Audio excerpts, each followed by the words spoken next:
30 anni di attività in un crescendo che oggi qualifica la Fondazione Banca degli Occhi del Veneto Onlus come la più importante realtà nell'ambito del trapianto di tessuti oculari, al punto che quasi il 50% degli interventi in Italia si effettua grazie al suo contributo. È dislocata nel padiglione Rama, dal nome del fondatore, accanto allo stabile dell'ospedale dell'Angelo di Mestre, terraferma veneziana. Diciamo che c'è stata una stretta relazione tra Territorio Veneto e Fondazione. Senza l'attività del territorio a livello di solidarietà dei cittadini veneti e a livello di buon funzionamento degli ospedali non ci sarebbe stata l'attività di Fondazione.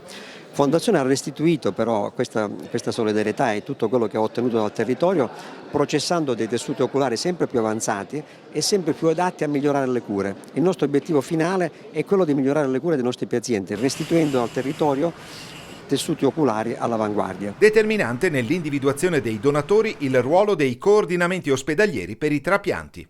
I coordinamenti ospedalieri e trapianti sono fondamentali perché sono il braccio armato della struttura sanitaria pubblica che collabora con noi per individuare, segnalare e selezionare i potenziali donatori.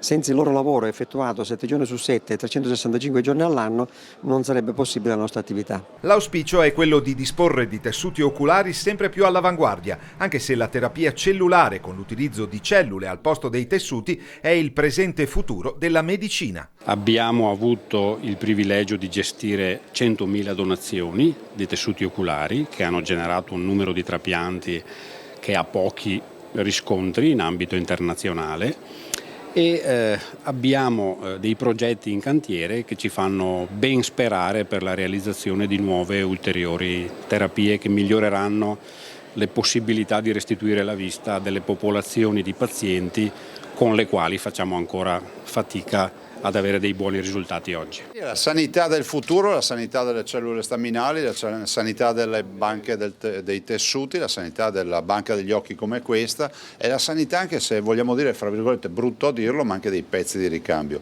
Cose come queste 40-50 anni fa non sarebbero mai accadute.